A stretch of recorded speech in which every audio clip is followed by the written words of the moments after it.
Gritty, grainy footage of 1990s Manila. The camera moves through a crowded market. We see hand-painted movie posters on the walls. The sound of a heavy, metallic clack-clack. A gun being cocked echoes over the city noise. In 1996, the Philippine cinema didn't just watch a movie. They witnessed a declaration of war. Batas Ko Ay Bala arrived at a time when the common man felt the system had failed him.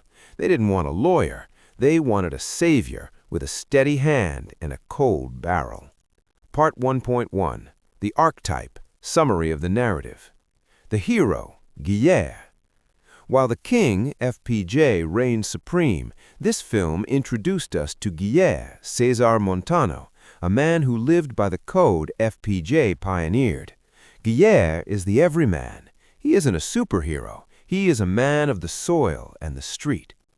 The narrative spark. The story doesn't start with a fight. It starts with a betrayal. Guillermo is a man who believes in the rules until the rules are used to destroy his family. When a powerful syndicate, protected by the very people wearing badges, takes everything from him, the batas, law he once respected, becomes a bala he must deliver. The structure of the plot. The descent. We watch the hero try to seek justice through the proper channels, only to find every door slammed in his face. The transformation. The moment Guillermo stops talking and starts loading his weapon. This is the cinematic birth of the vigilante. The siege. The movie builds toward a massive warehouse confrontation, a staple of the genre, where the hero must face an army of goons to reach the boss. Part 1.2. The Masa Ratings, Why It Struck a Chord. In the 90s, ratings weren't about stars on a screen, they were about decibels. The audience score, 10 of 10, the pulse of the people. If you walked into a theater in Quiapo or Cubao in 1996, the rating was measured by the cheers. Catharsis. The film received a perfect score from the masses because it provided emotional justice. When Guillermo finally outsmarts the corrupt officials, it felt like a win for every Filipino who had ever been bullied by a bureaucrat. The action standard. Critics praised the film for its rhythm. Unlike older films where the hero never ran out of bullets, Batas Ko Ay Bala introduced a grittier, more realistic tension. The critical lens, 4 out of 5, the technical win. Professional reviewers at the time noted that the film was a high-octane homage to FPJ. It didn't just copy the king, it modernized the king's style. The lighting was darker, noir-inspired, and the stakes felt more personal. Part 1.3. The Earnings, the Box Office Explosion. Batas Ko Ay Bala was a financial juggernaut. In an era before streaming, the box office was the only metric that mattered. Financial metric. Impact. Opening weekend. It shattered records for solo action films in the mid-90s, often out-earning Hollywood imports during its run. The vivid revenue. The film became a staple of the VCD, video compact disc, market. It is estimated that for every one person who saw it in theaters, 5 more owned a pirated or original disc at home. The producer's dream. The success of this film allowed production houses to take bigger risks, leading to the golden age of Pinoy noir.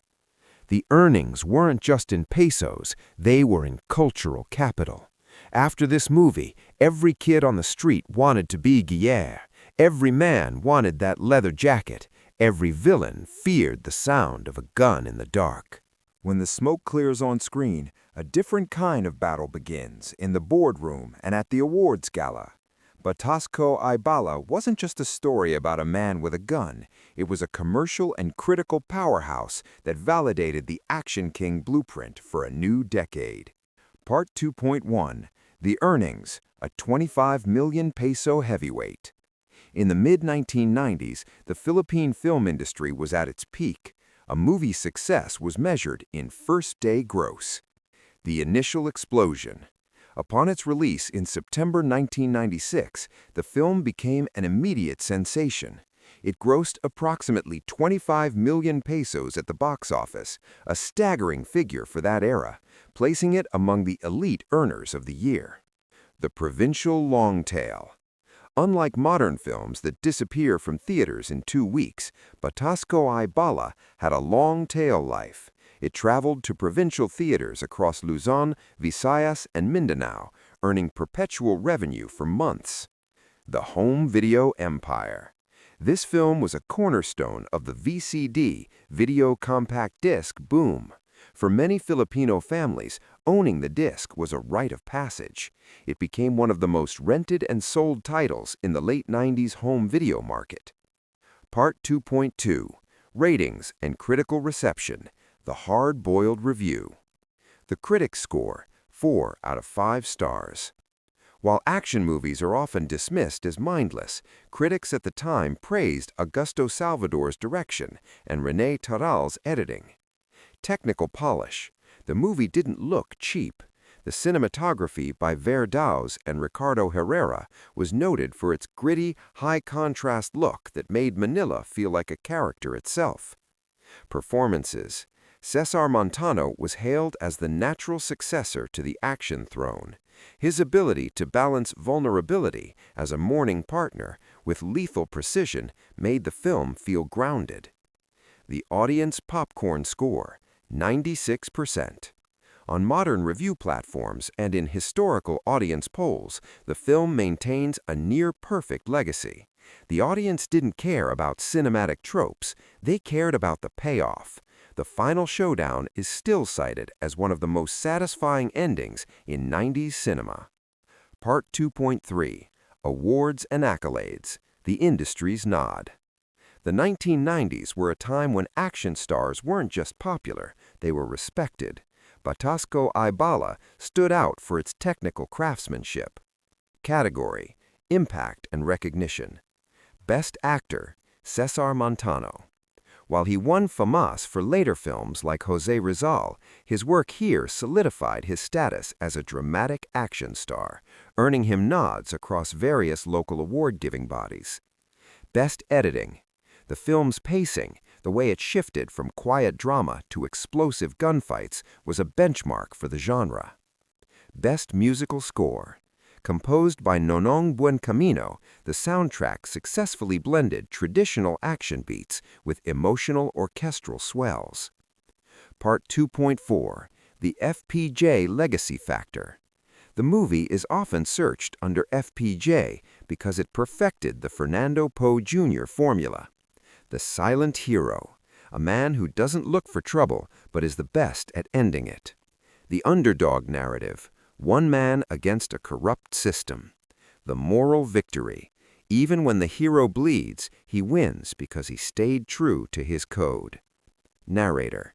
By taking the soul of FPJ's classics and adding the gritty realism of the 90s, Batas Ko Ay Bala didn't just entertain, it became a cultural artifact.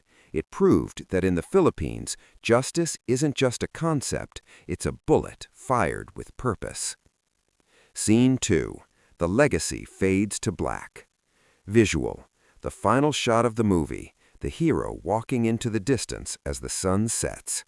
The credits begin to roll in a bold metallic font. Narrator. Today, we look back at this film not just as a box office hit, but as the peak of an era of practical stunts, real grit, and the unwavering belief that the good guy always has the last word. This was Batas Ko Ay Bala, the movie that proved the law is only as strong as the man who defends it.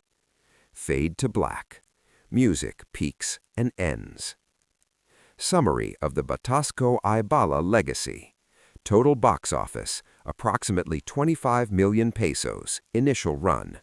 Core theme, vigilante justice versus systemic corruption. Star power, cemented Cesar Montano as a top-tier action lead.